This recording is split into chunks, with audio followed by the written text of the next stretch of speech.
Ils savent que c'est à moi que Dieu s'adresse. Mais ils sont ici. Ils verront ensemble là. Il continuera avec son projet, sa pensée. Un jour, ça va parler des questions qui viendront, pasteur. Tu avais dit.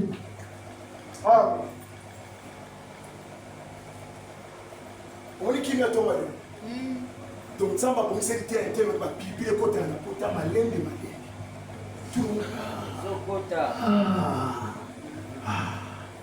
Ce qui est important, c'est que tu abandonnes la mauvaise voie. Tu peux dire, ah, ici tu sors, tu continues avec le projet. On dit, mais et ce qui est grave, c'est toi qui deviens l'écriture. Il y a Cananéen caché dans l'église du message. Parce qu'il y a peu de temps. Tu es enfoncé dans ma kila. Au moins, tu as mal au pendant moi, je suis là. Tu sais qui vont t'aider. Avec qui quelqu'un n'a qu'une na moelle osseuse. Est-ce que ma cambo est bandée? Ça veut dire que ma cambo est bandée na moelle osseuse. Ah, merci frère, je te salue na moelle technicien laboratoire. Nani quoi? Est-ce que ma kila ça la maka? Ma cambo est allée kuna. Comment la moi si l'apparence t'est? Hein? Je vous dis même ce matin, il y a des Cananéens ici qui n'écoutent. Il y a des Cananéens ici. Et ça y a pas Cananéens. L'église a un message de Cananéens. Quand l'église a sa bombe, mais nous cherchons les saints. Ils sont tous allés pour le Makila. Les saints. Makila. Ils sont la Kati. Amen. Ça se trouve à l'intérieur. L'épouse et l'époux doivent être des consanguins. Moi, c'est là, dans mon pas libéré, c'est Makila. Un côté à général de bon côté. Excusez-moi. Je ne peux pas venir dire que non, si tu es dans l'église du message, tu es directement un croyant. Non!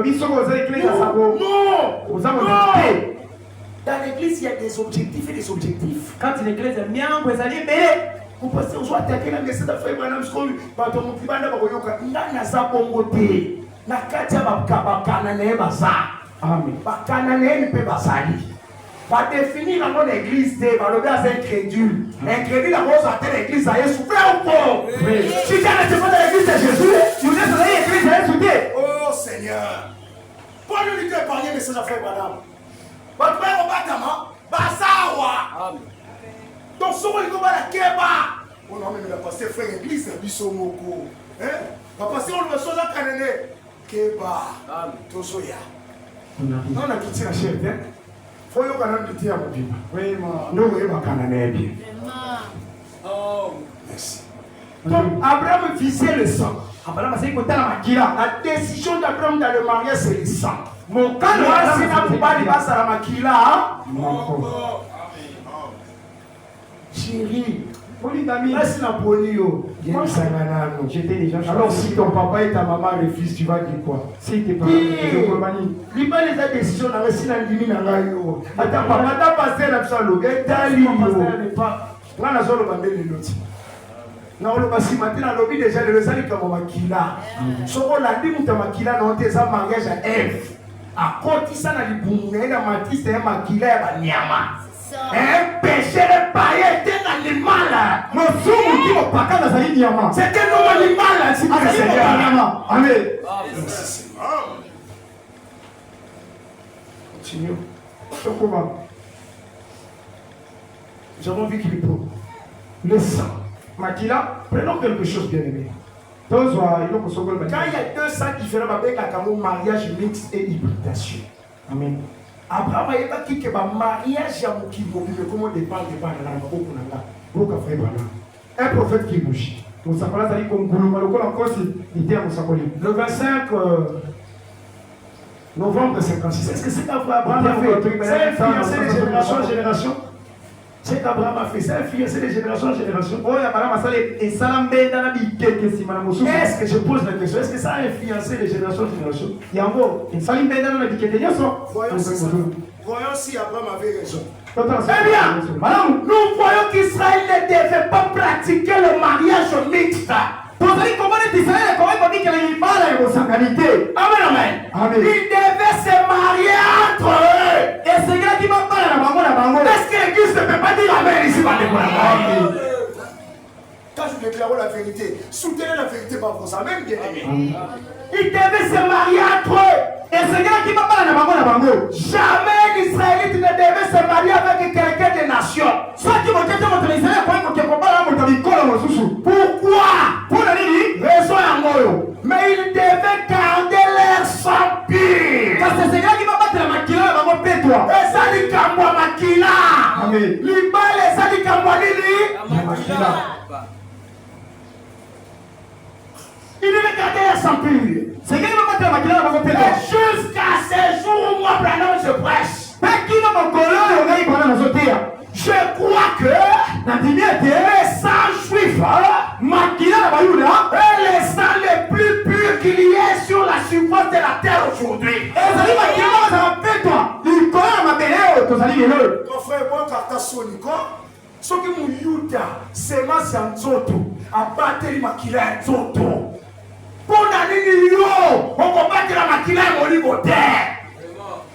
Il y a comme un moto, un zoto, un moto, mon moto, il est qui n'a valeur. Dieu n'a jamais appelé Israël des pousses.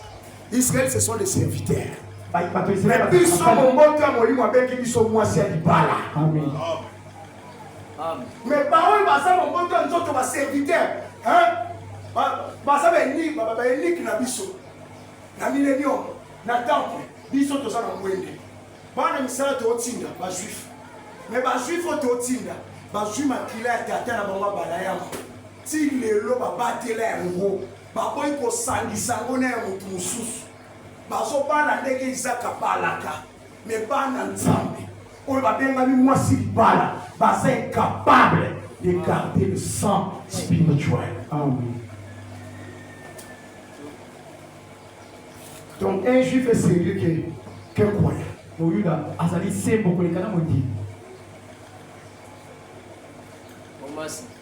C'est le sang le plus pur qu'il y a sur la surface de la terre aujourd'hui. Les juifs, ils attendent encore ce Messie. Amen, amen. Amen. Vous savez pourquoi ils font ça? Oui, parce que Isaac n'est son Amen, amen. Alors, balinga qui était ligné comme ma massia na mukilié pour ebe banaba makina baligné mususu. Bakandango pire. En d'autres termes, le Messie vient au monde par la lignée pire.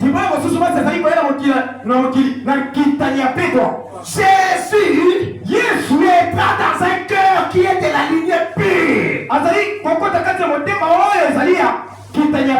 Alléluia. Il dit ceci. Et attendez qu'on le Messie aujourd'hui. Mais nous savons que le Messie est déjà venu. Et que leur Dieu était aveuglé pour que nous ayons une chance de repentance par Christ. Voilà une seule chose. Or, pendant les règnes d'Esdras, les enfants d'Israël avaient rétrogradé. Ils étaient allés prendre des femmes moabites. Ils ont pris des Amoréens. Ils ont pris les Phérésiens. Et celles de plusieurs nations. Non seulement ils les avaient pris en mariage, mais ils commettaient la fornication, le pureté entre eux. Fia ainsi les sangs même qui est la vie. Amen, amen.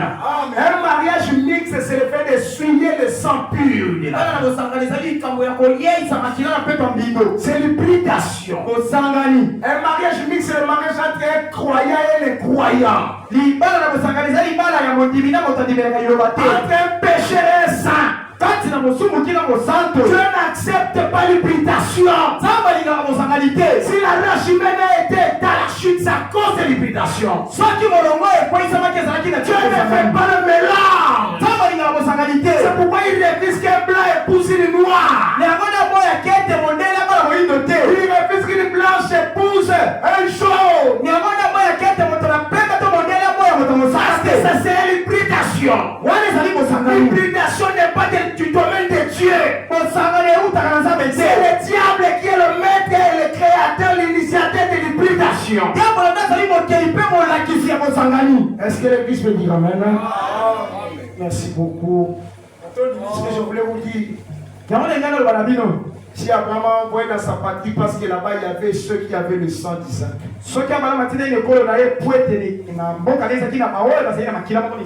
Un mariage de deux patries différentes. C'est un mariage mixte. Mariage mixte, c'est ça, va sortir bébé. Amen. Amen, amen. Et ça, va race. Et ça, il y a sang différent. Et ça, il y a croyances différentes. C'est ici que Frère Branham dit épouser la femme qui croit exactement comme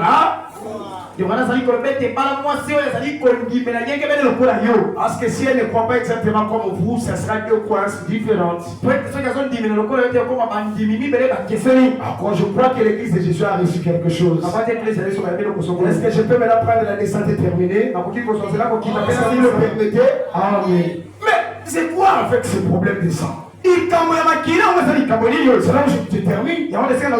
Pourquoi les sang? Qu'est-ce que Dieu fait avec le sang? Amen, amen. Amen. Abraham, pour le mariage d'Isaac, tu surveilles le sang. Pour créer la prière d'Abel, surveiller le sang. Que toute notre religion est devenue la religion du sang. Sang, qu'est-ce que Dieu pousse avec le sang? Qu'est-ce qu'il y a-t-il Dieu dans le sang? C'est quoi le sang? Pourquoi le sang? Et toujours le sang. Amen. Il parle pour dire sans effusion du sang. Pardon pour vous. Pourquoi toujours le sang, Seigneur? Pourquoi toujours? Vous dites, voilà, on va répondre. Amen, amen. Même Jacob, alléluia. Alléluia. Quand Jacob, on est venu lui annoncer que Joseph, son fils, était tué par les bêtes sauvages. Oh, il était dans la douleur. Jacob a pleuré son fils qu'il aimait beaucoup. Mais qu'est-ce qui a calmé Jacob? Quand les frères de Joseph ont soulevé la robe d'arc-en-ciel, cette robe d'arc-en-ciel était teintée de sang. Ils ont jeté le sang sur la robe à cette couleur. Ils vu la robe à cette couleur avec le sang. Même s'ils ne savaient pas que Joseph est vivant, sa robe s'est calmée. Toujours. Qu'est-ce qu'il y a avec le sang? Amen, amen. Prenons Frère Branham. J'ai dit que je commence à terminer. Alléluia. Prenons Frère Branham dans la voie à laquelle Dieu a pourvu. 1er décembre 53. J'ai lu le paragraphe 18. Écoutez, Frère Branham,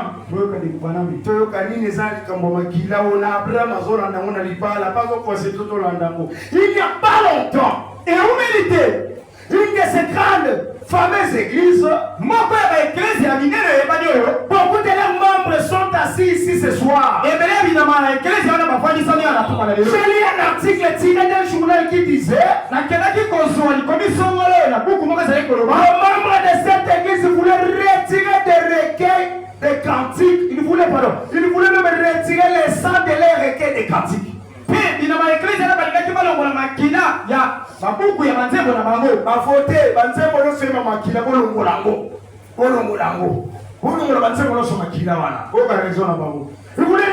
sangs de leurs recueils de cantiques. Il voulait retirer le sang, c'est-à-dire les cantiques parlant du sang qui se trouve dans les recueils de cantiques. Ils ont dit, nous n'avons pas une religion abattoir. Quand nous chantons le sang, on fait peur aux gens. Ils vont croire que notre religion c'est une religion abattoir. Alors, nous allons voter qui sont pour. Tu es avec la majorité. Tous les gens qui chantent le sang, ils ont quand même fait Branham. Amen, amen. Amen. Nous n'avons pas une religion abattoir. Nous voulons quelque chose de beau. Nous voulons quelque chose de pieux. William Branham a dit, eh bien, madame, si vous retirez les sangs, cela vous met à égalité avec le bouddhisme. La différence entre le christianisme et le bouddhisme, c'est le sang. La différence entre le christianisme et l'islam, c'est quoi? Le sang. La différence entre le christianisme et le jaïsme, c'est quoi? Le sang. Si vous retirez le sang, le christianisme restera semblable au bouddhisme.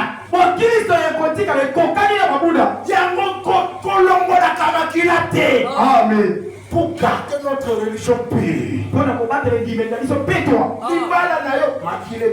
Amen. Misala na makila ekota. Bana na yo makila ekota. Église ensemble la likambuya makila. Amen. Amen. Si vous retirez le sang, cela vous met à égalité avec le bouddhisme. Et l'une de ces autres religions. Écoutez-moi, Branham. Si vous retirez du recueil le sang, vous n'avez plus le salut. Ça c'est fort. Il dit c'est tout. Parce que le sang neuf. Le sang neuf. Amen. Parce que le salut ne vient que par la vie. Et la vie se trouve dans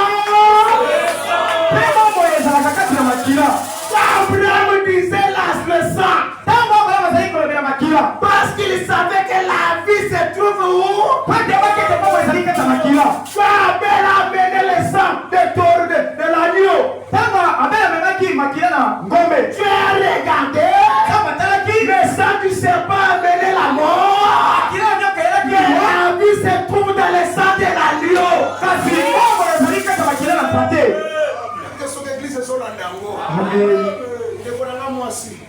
Sokono se trembale na mopagano mobali akufa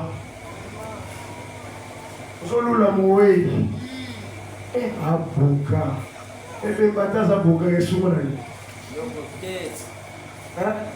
la vie se trouve où c'est où vous êtes makila ni asana makila ngote asana motaliwa. Dans la Bible, celui qui croit ma parole. Dans la Bible, celui qui écoute ma parole. Et qui croit, celui qui m'a envoyé. Il passe de la mort à la vie. Avant ça, qui mourit. Et ça, mon père, ils ont tremballé. Et ça, moi aussi, ils ont présenté par-ci par-là. À vous faire mourir. Quand elle a mourir, ils ont joué Nicolas. Yeah. Vraiment, ils ont publié dans les réseaux sociaux. Yeah. Oui. La vie dans les sang. Nous avons expliqué pour nous que batangi makila Bible mobimba. Pour nous avons que bon moïsa na katia makila. Protection nous sur makila wale za makila te. Mais c'est non comme makila bombi. Makila bombi nini? Bombo. Gloire à Dieu. Parce que le salut ne vient que par la vie. Et la vie est dans le sang.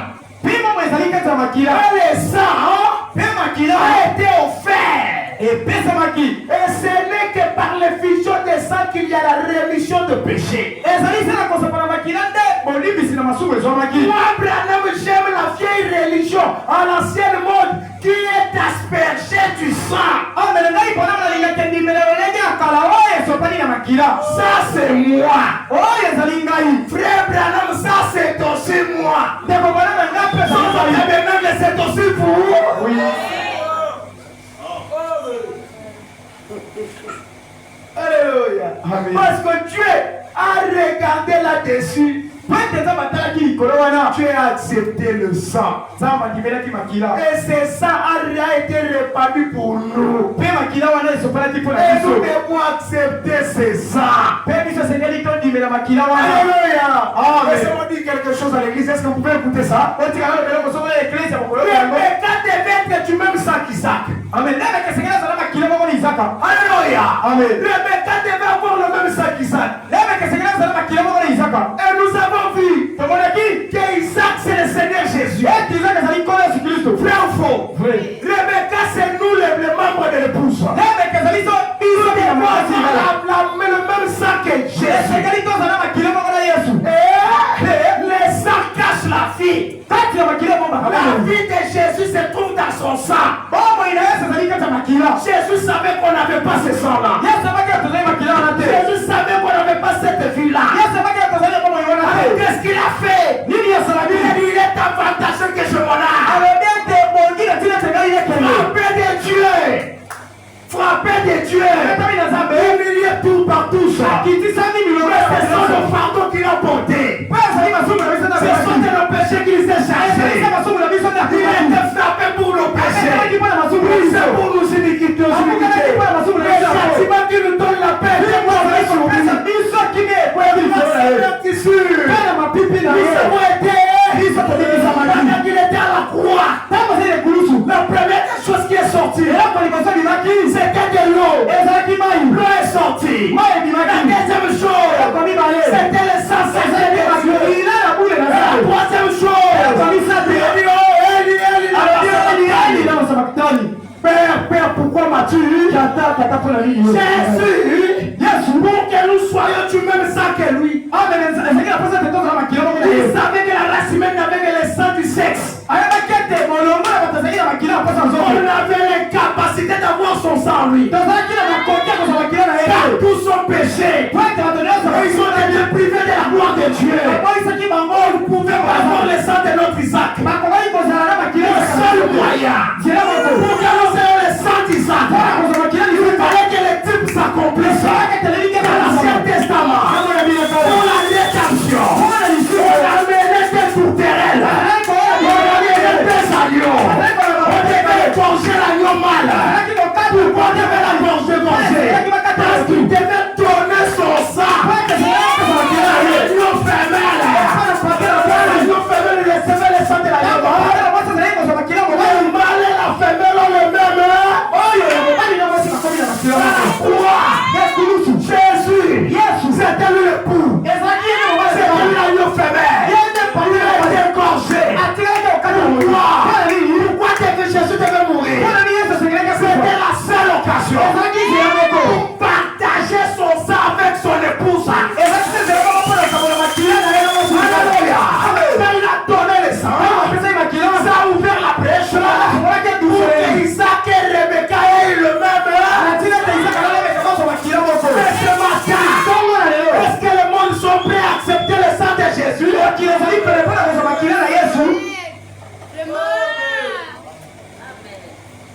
Aucune religion n'est valable s'il n'accepte pas l'amour de Jésus. Parce que la vie vient par l'amour, le savez-vous? Pense à la bombe où il y a un qui fait manio. Baké va piquer le manio comme un bon yango. Basale lui au fofo beti yango. Yo ça la bombe. Vrai ou faux?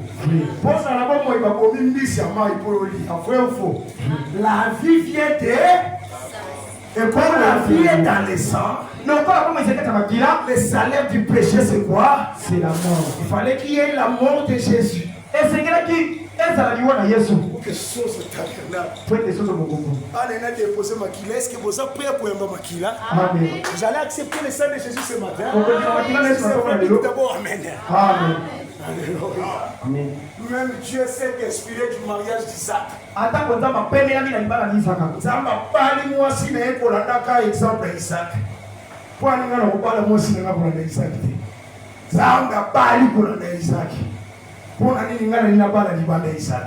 La seule va jeune garçon église oyo olanda Isaac. Amen. La seule va jeune fille olanda Isaac. Amen. Ceux qui sont dehors, vous appréciez beaucoup. Amen. Je ne le dis pas si souvent. Mais j'ai reçu tant de frères dans ce bureau. Beaucoup d'églises. Pasteur, je veux me marier. Avec les gens de parole qui est prêché, si je crois que les véritables épouses viendront d'ici. Alors ne commettez pas l'erreur. Inspirez-vous du mariage d'Isaac. C'est ça le type de tout le monde parce que Dieu a pris ça. Regardez le sang. Jésus a donné le sang à sa mort. Ce qui est grave, à qui a monté. Le sang a été offert. Le sang est comme du cabot. C'est un don gratuit. Et combien la race humaine sera jugée? Un sang. Makila, soki mwana na ngasiri makila. Pour que ma poche à makila. Et comme combien d'invités? Poche à makila comme combien? Mais pas la moussou comme moi si on tient 2 poches, 3 poches. Mais poches vont les combien? Mais Jésus, alléluia, il a offert. Son sang était un don gratuit à l'humanité. Il ne pouvait pas une seule chose, accepter ça. Amen. C'est qui maintenant? Écoutez, j'ai laissé la brochure. Dieu me l'a amené l'esprit maintenant. Maintenant, quand je parle du sang, Makila, moi je senti qui est Zawapi. Si pasteur sorti à ça dans mon bureau, bon, on a pris un numéro à Siko, on a laissé pour Makila Mako. Amen, amen. Bien-aimé, on a formé malade. Yesu azalaki kaka na 5 litres à Makila. Église est au Kiambo. La moussa zola la pembeni. Il s'est plutôt 6. Jésus n'avait que 5 litres du sang comme toi et moi. Le corps d'un adulte n'a que 5 litres du sang rouge. Et Jésus n'en avait que 5 litres. Quand j'ai dit nous devons être du même sang que Jésus, je ne parle pas du sang rouge. Parce qu'il n'en avait que 5 litres. Curieusement, quand il était à la croix, les 5 litres ont été versés par terre. Et s'est retourné aux aliments qu'il mangeait. Nous ne sommes pas des dénominationnels. Nous ne sommes pas des Cananéens. Quand ils prient dans les églises, les sangs, les Saïs, les Samir, juste les valettes, les caniveaux, quand ils quittent, ils ont un plafond. Il croit qu'un ange vient avec un bassin du sang. Et qui tient la famille? Et qui tient la toilette? Un chacun la toilette. Oh monsieur. Ce n'était que 5 litres. Même si ça va tomber là,